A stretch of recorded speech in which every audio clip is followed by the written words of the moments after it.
Assalamualaikum warahmatullahi wabarakatuh.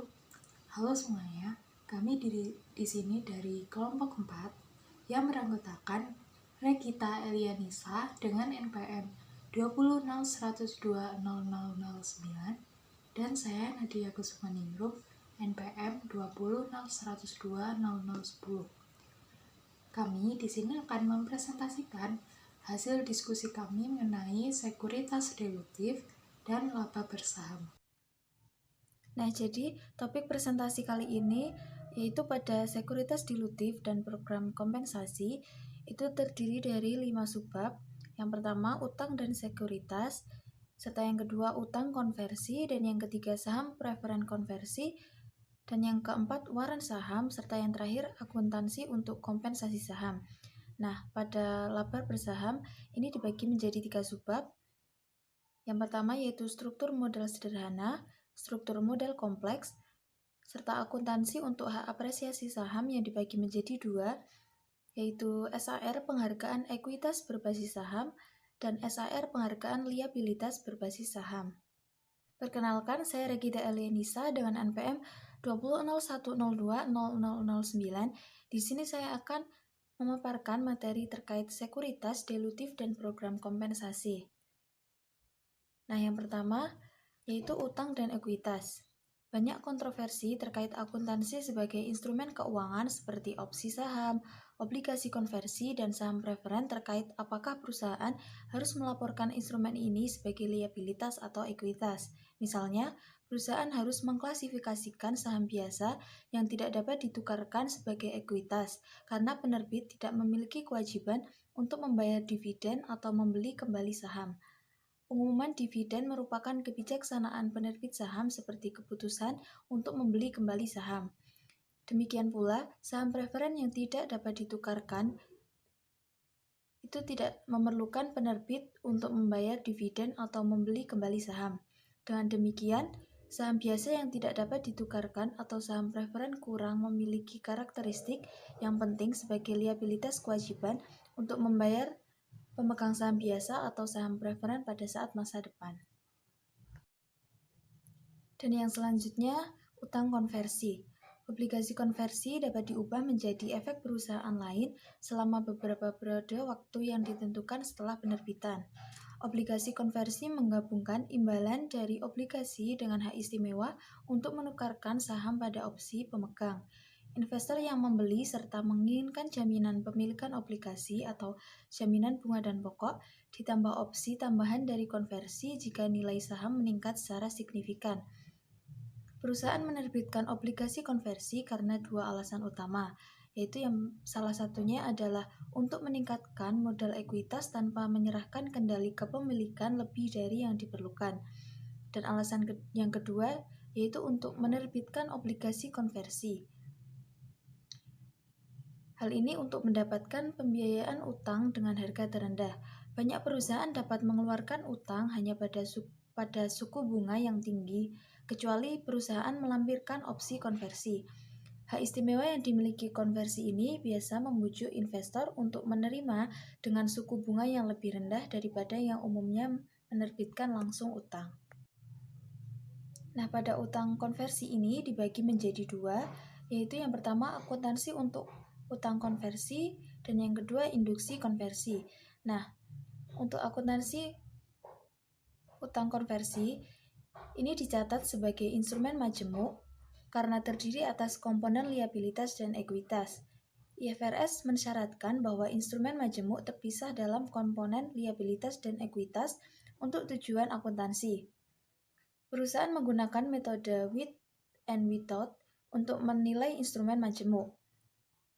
Nah, ilustrasi identifikasi komponen yang digunakan dalam metode with and without yaitu nilai wajar utang konversi pada tanggal penerbitan dan dengan komponen utang dan ekuitas dikurangi nilai wajar komponen liabilitas pada tanggal penerbitan berdasarkan nilai sekarang arus kas, itu dapat menghasilkan komponen ekuitas pada tanggal penerbitan tanpa komponen utang.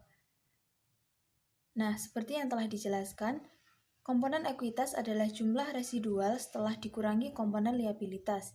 IFRS tidak mengizinkan perusahaan untuk menetapkan nilai untuk jumlah ekuitas terlebih dahulu dan kemudian menentukan komponen liabilitas. Hal ini akan menyebabkan inkonsisten dengan definisi ekuitas yang menilai jumlah residual. Nah, untuk mengimplementasikan pendekatan with and without, perusahaan harus melakukan hal-hal yaitu yang pertama, menentukan total nilai wajar dari utang konversi dengan komponen liabilitas dan ekuitas. Hal ini sangat sederhana karena jumlah ini adalah hasil yang diterima saat penerbitan. Dan yang kedua, perusahaan kemudian menentukan komponen liabilitas dengan menghitung nilai sekarang neto dari semua arus kas masa depan kontraktual yang didiskontokan pada suku bunga pasar.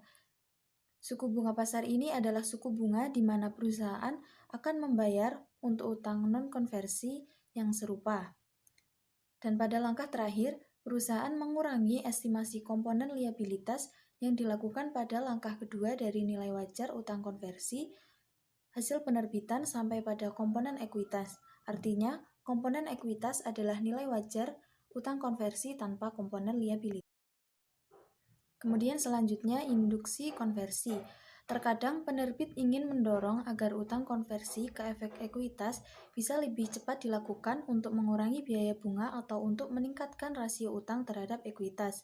Dengan demikian, penerbit dapat menawarkan beberapa bentuk penilaian tambahan seperti kas atau saham biasa yang disebut pemanis untuk induksi konversi.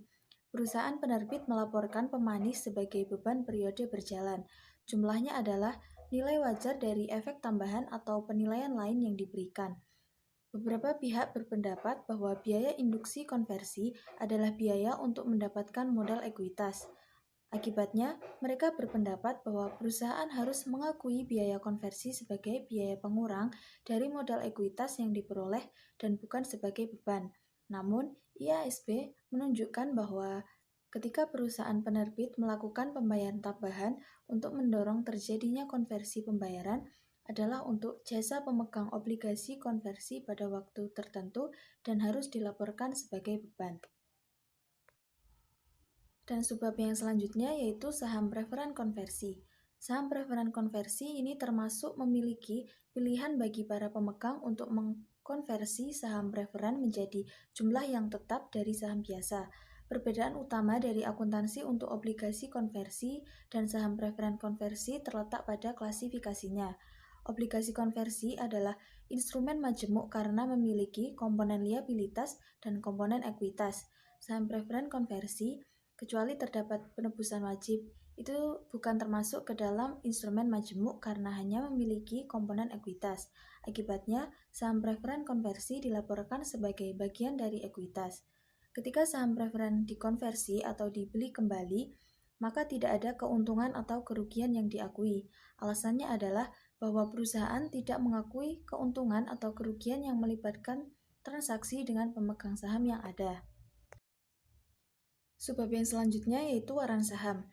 Waran adalah sertifikat yang memberikan hak pemegang saham untuk membeli saham pada harga tertentu dalam jangka waktu yang telah ditetapkan.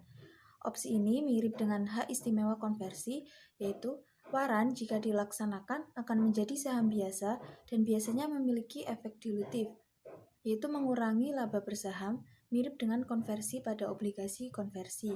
Namun, perbedaan substansial antara efek konversi waran saham adalah setelah pelaksanaan saran, pemegang harus membayar sejumlah uang tertentu untuk mendapatkan saham. Nah, penerbitan waran atau opsi untuk membeli saham tambahan itu biasanya timbul dalam 3 situasi, yaitu yang pertama, ketika mengeluarkan berbagai jenis efek seperti obligasi atau saham preferen, perusahaan sering memasukkan waran untuk membuat efek lebih menarik dengan memberikan insentif dorongan ekuitas. Dan yang kedua, ketika penerbitan saham biasa tambahan, pemegang saham lama memiliki hak untuk memesan efek terlebih dahulu untuk membeli saham biasa yang pertama, serta perusahaan dapat menerbitkan waran sebagai bukti atas hak itu. Dan situasi yang ketiga, yaitu ketika perusahaan memberikan saran, sering disebut sebagai opsi saham kepada eksekutif dan karyawan sebagai bentuk kompensasi.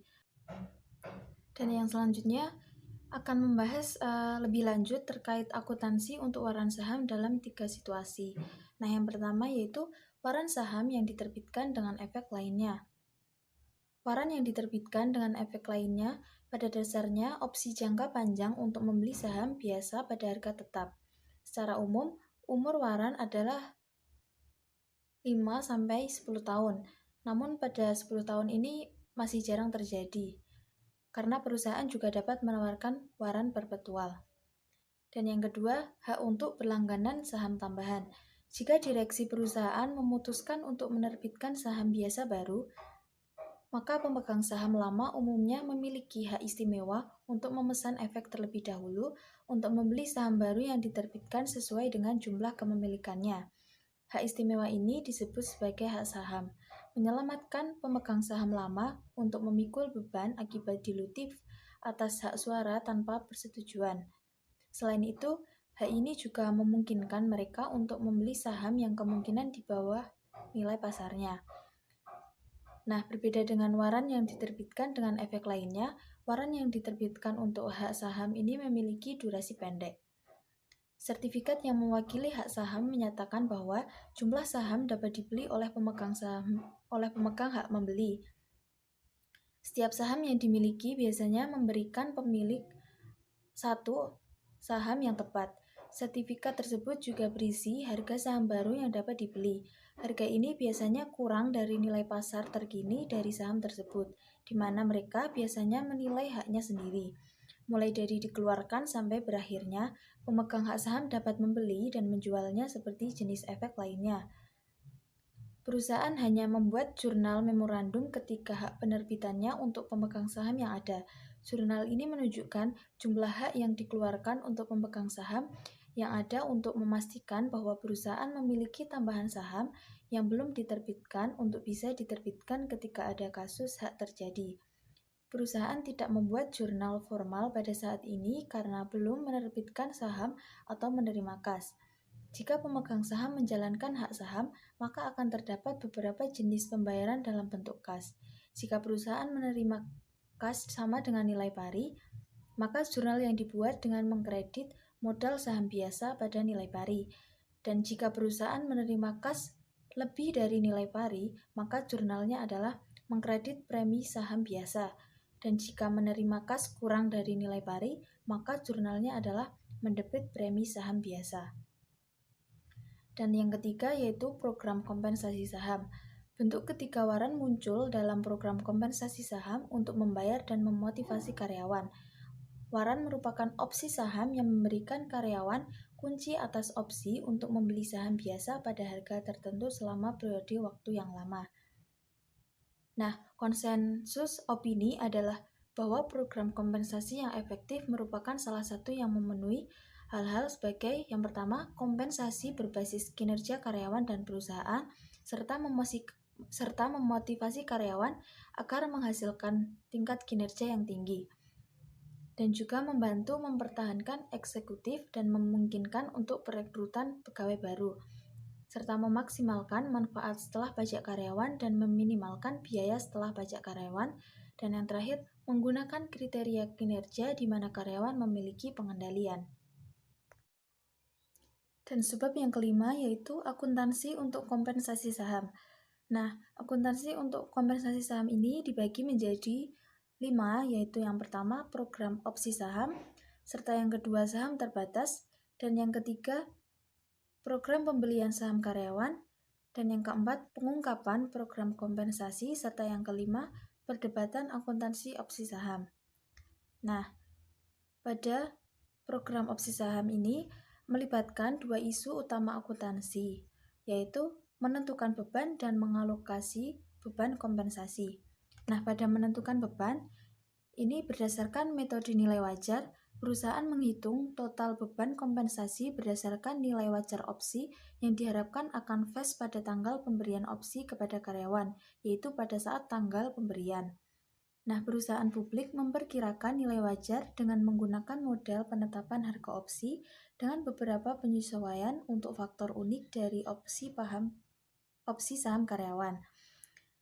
Tidak ada penyesuaian yang terjadi setelah tanggal pemberian untuk merespons perubahan dalam harga saham naik atau turun. Dan pada mengalokasi beban kompensasi, secara umum perusahaan mengakui beban kompensasi pada periode di mana karyawannya melakukan jasa tersebut, yaitu pada saat periode jasa. Kecuali ditentukan lain, periode jasa adalah periode vesting waktu antara tanggal pemberian dan tanggal vesting. Dengan demikian, perusahaan menentukan biaya total kompensasi pada tanggal pemberian dan mengalokasikan ke masa manfaat dengan jasa karyawan.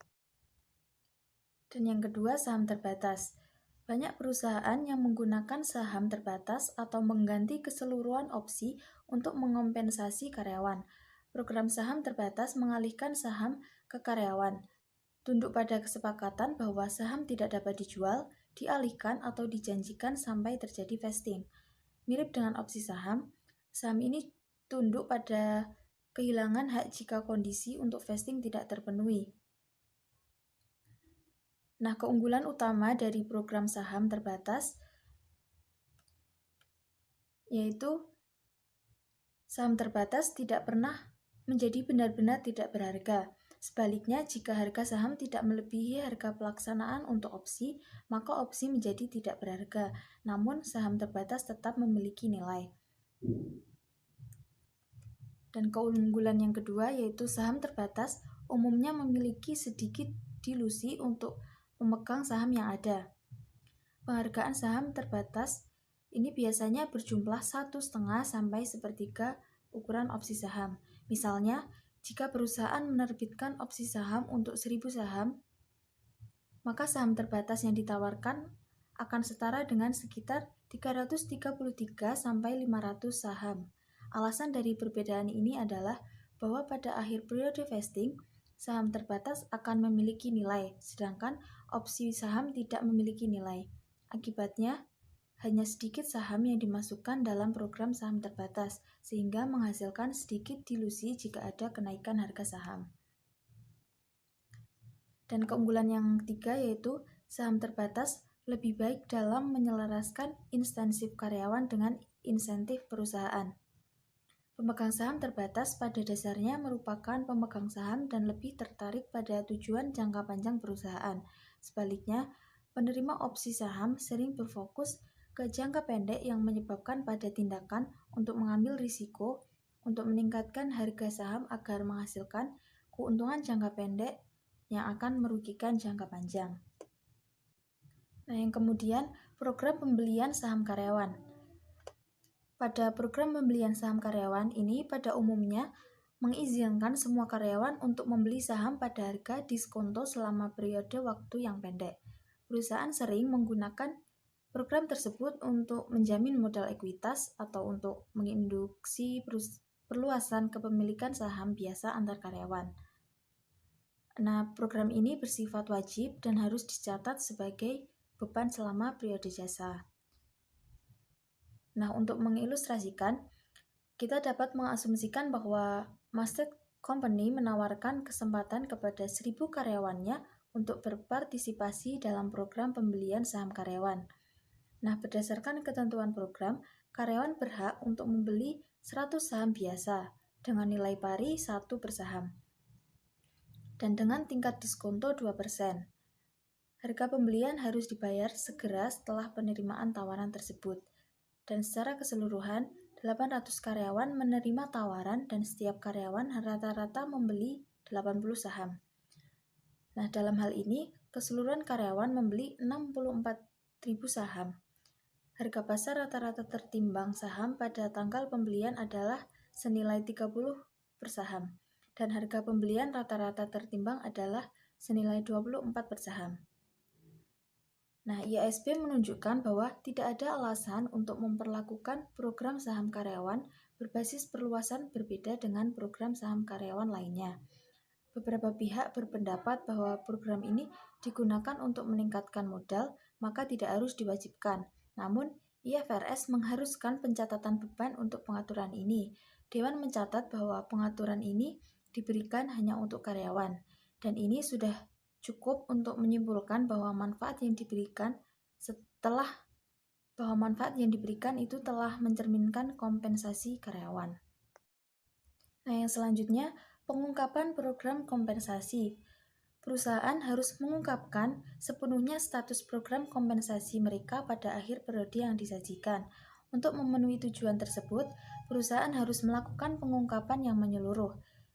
Nah, secara khusus, perusahaan dengan satu atau lebih pengaturan pembayaran berbasis saham harus mengungkapkan informasi yang memungkinkan pengguna laporan keuangan untuk memahami yang pertama, sifat dan tingkat pengaturan pembayaran berbasis saham yang ada selama periode tertentu, dan bagaimana nilai wajar barang dan jasa yang diterima atau nilai wajar instrumen ekuitas yang diberikan selama periode tersebut telah ditentukan, serta pengaruh transaksi pembayaran berbasis saham pada laba rugi neto perusahaan selama periode berjalan dan pada posisi keuangannya. Nah, yang selanjutnya, perdebatan akuntansi opsi saham. IASP menghadapi pertentangan yang cukup besar ketika mengusulkan metode nilai wajar untuk akuntansi opsi saham. Hal ini tidak mengherankan mengingat bahwa metode nilai wajar menghasilkan biaya kompensasi yang relatif lebih besar dibandingkan metode nilai intrinsik. Nah, banyak perusahaan kecil berteknologi tinggi sangat vokal dalam opsi saham mereka, dengan alasan bahwa hanya melalui penawaran opsi saham mereka dapat menarik manajemen profesional ke kelas atas. Mereka berpendapat bahwa mengakui sejumlah besar beban kompensasi berdasarkan program ini, itu dapat menempatkan mereka pada kerugian kompetitif terhadap perusahaan besar yang dapat menahan beban kompensasi yang lebih tinggi, seperti yang dinyatakan salah satu eksekutif berteknologi tinggi, yaitu jika tujuan Anda adalah untuk menyerang eksekutif kucing gendut di perusahaan multimiliar dolar, maka silahkan lakukan, namun tidak dengan mengorbankan orang-orang yang berjalan ramping dan sangat berarti yang mencoba membangun bisnis dan menciptakan lapangan kerja dalam prosesnya.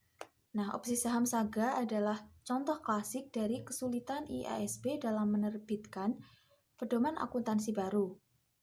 Banyak kepentingan yang kuat selaras dengan Dewan, bahkan beberapa yang awalnya muncul untuk mendukung tindakan Dewan, kemudian berbulut sendiri. Upaya ini melemahkan otoritas IASP saat kita ingin memulihkan kepercayaan dalam sistem pelaporan keuangan.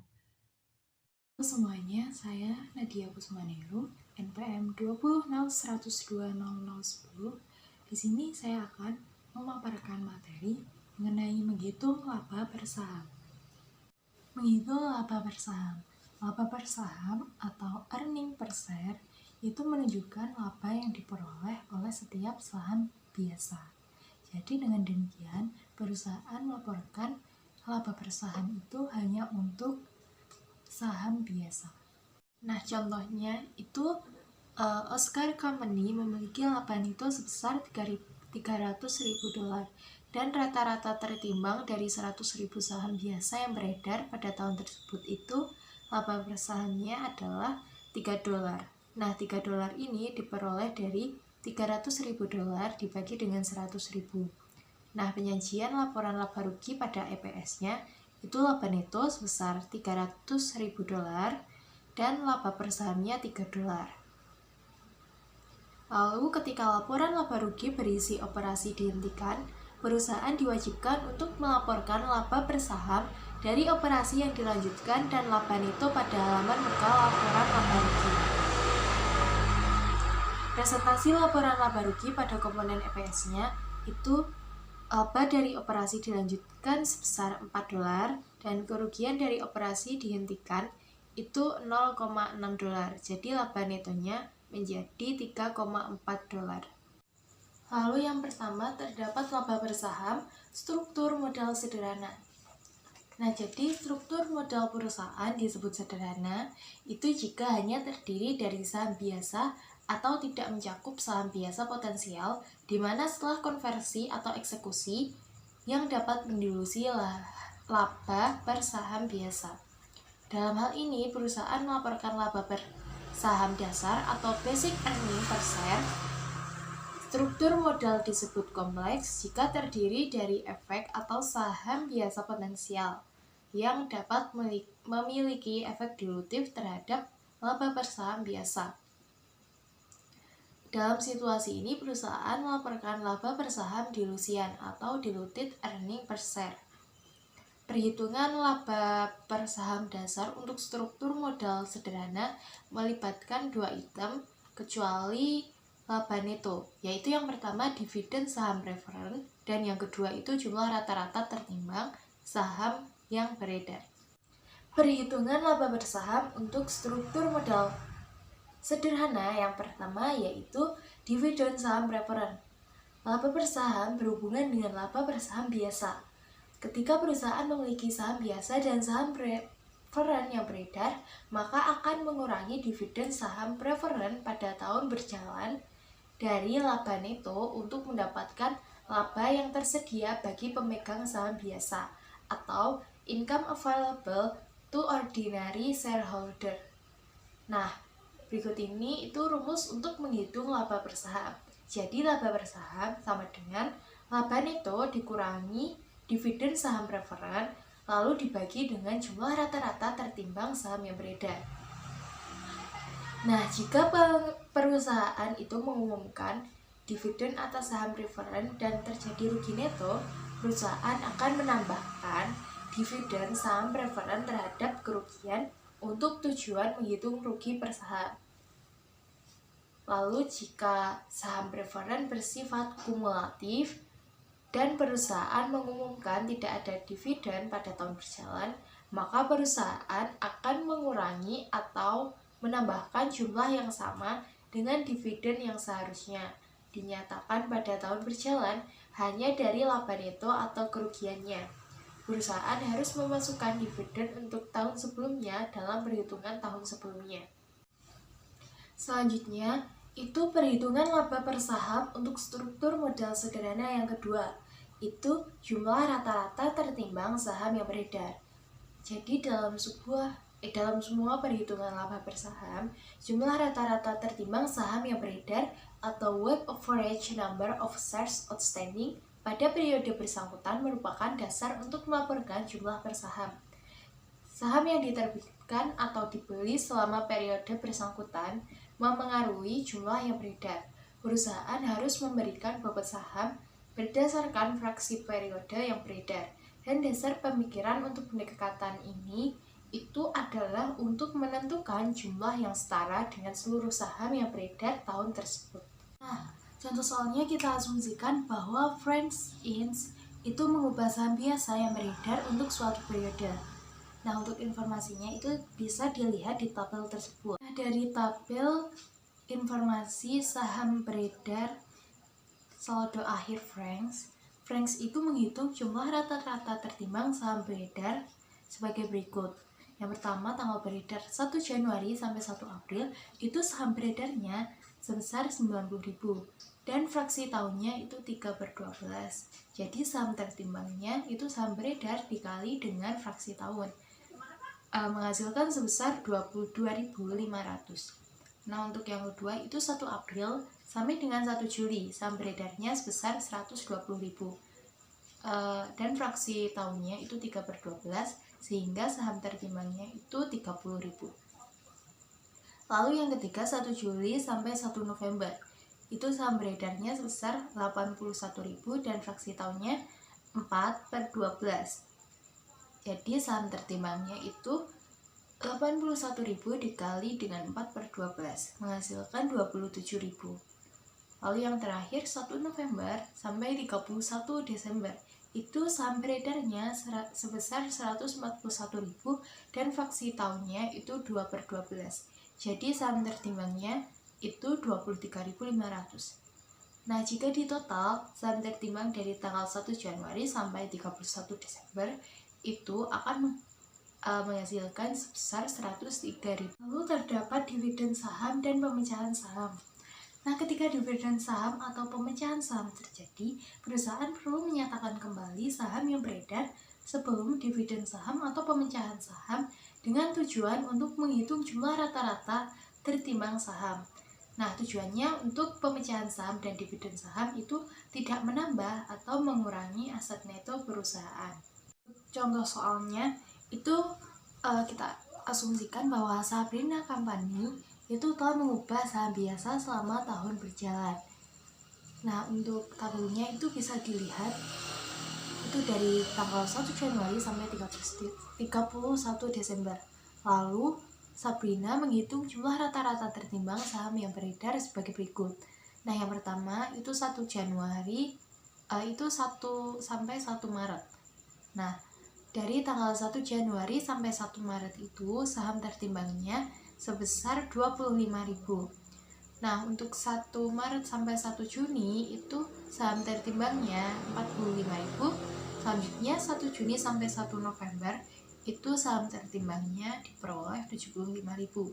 Dan yang terakhir 1 November sampai 31 Desember itu saham tertimbangnya sebesar 35.000 dan jika dijumlahkan menjadi 180.000.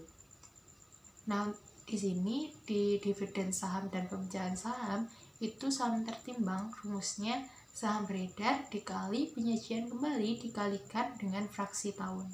Ya, terdapat laba per saham dengan struktur modal kompleks.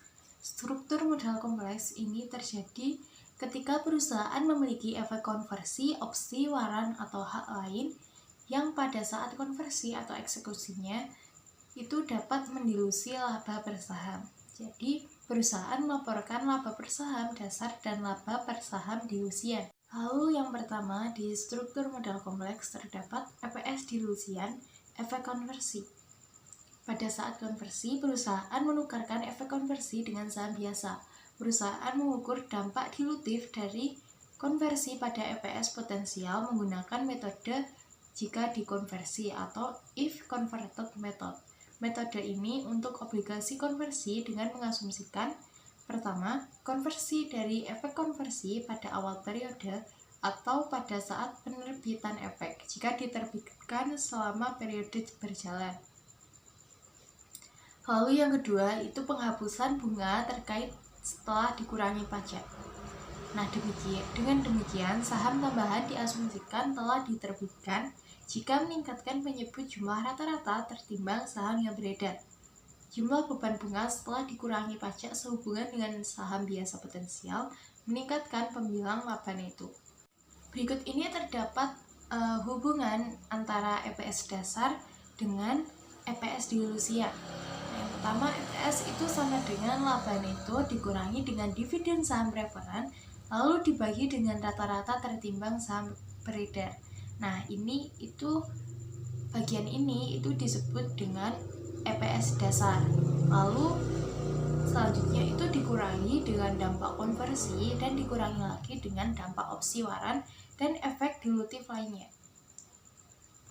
Nah, untuk EPS dilusian itu bagiannya dari awal EPS sampai dengan akhir rumus terakhir itu dampak opsi waran dan efek dilutif lainnya. Bagian struktur modal kompleks yang kedua itu EPS dilusian, opsi saham, dan waran. Mengukur dilutif konversi potensial dengan menggunakan metode saham treasury. Metode saham treasury ini itu mengasumsikan dua hal. Yang pertama, perusahaan menggunakan opsi atau waran dieksekusi pada awal tahun, dan yang kedua, perusahaan menggunakan hasilnya untuk membeli saham biasa dengan saham treasury. Lalu saham yang diterbitkan secara kontingen itu merupakan saham biasa yang dapat diterbitkan berdasarkan pada pemenuhan ketentuan tertentu dalam perjanjian saham kontingen tanpa atau dengan sedikit pembayaran baik dalam bentuk kas atau alat pembayaran lainnya. Nah, perusahaan biasanya mengeluarkan saham kontingen ini berdasarkan ukuran seperti pencapaian pada laba tertentu. Lalu pada struktur modal kompleks itu poin ketiga terdapat penyajian dan pengungkapan EPS. Nah, untuk penyajiannya itu perusahaan harus menyajikan informasi EPS dasar dan dilusian sebagai berikut. Terdapat laba per saham dasar sebesar $3,8 dan laba per saham dilusian sebesar $2,7. Selanjutnya, itu ketika laba suatu periode dimasukkan dalam operasi yang dihentikan, perusahaan harus menunjukkan jumlah per saham untuk hal berikut. Yang pertama, laba dari operasi yang dilanjutkan, lalu operasi yang dihentikan, lalu laba neto. Perusahaan yang melaporkan operasi yang dihentikan harus menyajikan jumlah per saham atau item per baris pada halaman muka laporan laba rugi atau dalam catatan atas laporan keuangan. Ini terdapat penyajian EPS dengan operasi yang dihentikan. Yang pertama terdapat laba per saham, lalu laba dari operasi dilanjutkan dan operasi dihentikan itu dikurangi menghasilkan laba neto. Nah, lalu terdapat laba per saham dilusian yang terdiri dari laba dari operasi dilanjutkan dan operasi dihentikan. Nah, ini jika kita kurangi itu menghasilkan laba neto. Lalu terdapat penyajian EPS dengan operasi yang dihentikan. Informasi yang juga harus diungkap dalam penyajian EPS dengan operasi yang dihentikan itu terdapat yang pertama, jumlah yang digunakan sebagai pembilang dalam menghitung laba per saham dasar dan dilusian, serta rekonsiliasi jumlah tersebut ke laba neto atau rugi neto. Selanjutnya yang kedua, itu jumlah rata-rata tertimbang saham biasa yang digunakan sebagai penyebut untuk menghitung laba per saham dasar dan dilusian, dan rekonsiliasi penyebut ini antara satu sama lain.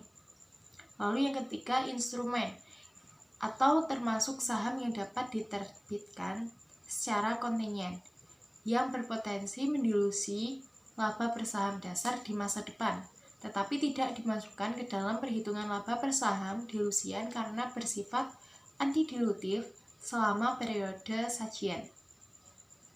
Dan yang terakhir, yang keempat, itu penjelasan atas transaksi saham biasa atau transaksi saham biasa potensial yang terjadi setelah periode pelaporan dan yang akan mengubah secara signifikan jumlah saham biasa atau saham biasa potensial yang beredar pada akhir periode jika transaksi tersebut telah terjadi sebelum akhir periode. Lalu terdapat rekonsiliasi untuk EPS dasar dan dilusian.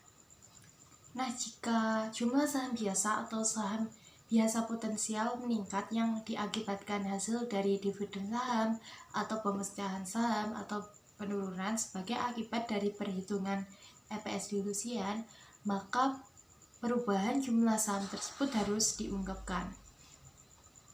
Nah, dalam mengungkapkan perubahan jumlah saham, itu terdapat jumlah pembilang yang terdiri dari laba dari operasi dilanjutkan, kemudian dikurangi dengan dividen saham preferen.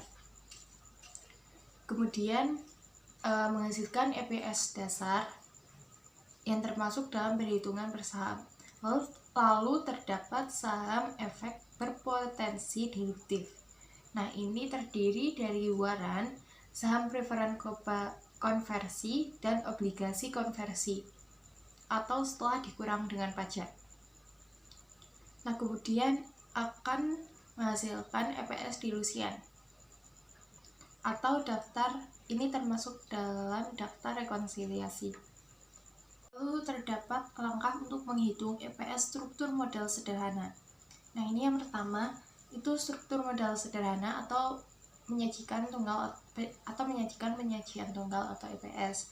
Nah, selanjutnya menghitung laba yang berlaku untuk saham biasa atau bisa dengan mengurangi laba neto dengan dividen saham preferen. Selanjutnya menghitung jumlah rata-rata tertimbang saham biasa yang beredar. Dan yang terakhir, EPS rumusnya laba yang berlaku untuk saham biasa dibagi dengan jumlah rata-rata tertimbang saham biasa. Itu EPS struktur modal kompleks.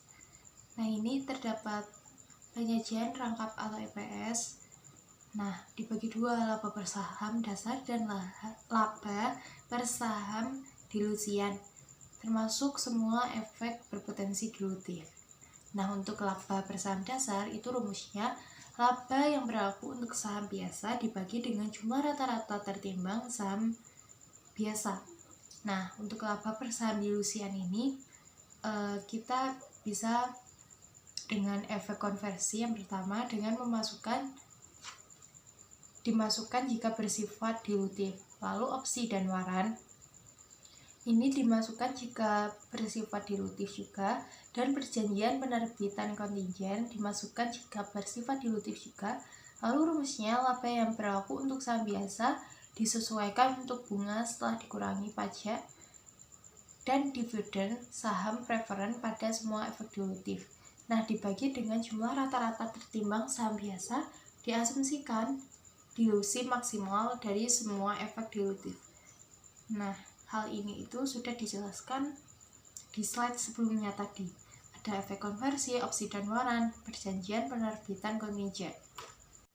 Lalu terdapat selanjutnya itu SAR penghargaan ekuitas berbasis saham. Dalam SAR atau ekuitas ini, pemegang menerima saham dalam jumlah yang sama dengan apresiasi harga saham atau selisih antara harga pasar dan harga yang ditetapkan sebelumnya. SAR pada dasarnya setara dengan opsi saham. Perbedaan utamanya adalah terkait dengan bentuk pembayarannya. Terdapat juga SAR penghargaan liabilitas. Perusahaan mengklasifikasikan SAR sebagai penghargaan liabilitas jika terjadi pada tanggal eksekusi. Pemegang saham menerima pembayaran kas. Dalam hal ini, pemegang tidak menerima saham tambahan, tetapi pembayaran kas sama dengan jumlah apresiasi harga saham. Perusahaan menggunakan pendekatan untuk mencatat penghargaan liabilitas berbasis saham, yaitu yang pertama, mengukur nilai wajar penghargaan pada tanggal pemberian dan mengaku kompensasi selama periode jasa. Selanjutnya, mengukur kembali nilai wajar setiap periode pelaporan sampai dengan penghargaan tersebut diselesaikan. Menyesuaikan biaya kompensasi setiap periode agar perubahan nilai wajar untuk bagian dari periode jasa diselesaikan secara pro rata. Dan yang ketiga, itu setelah diselesaikan periode jasa, menentukan beban kompensasi setiap periode berikutnya dengan melaporkan perubahan harga pasar sebagai penyesuaian untuk beban kompensasi. Sekian presentasi dari kelompok kami. Mohon maaf apabila terdapat kesalahan dalam penyampaian materi. Sekian, terima kasih sudah menyimak.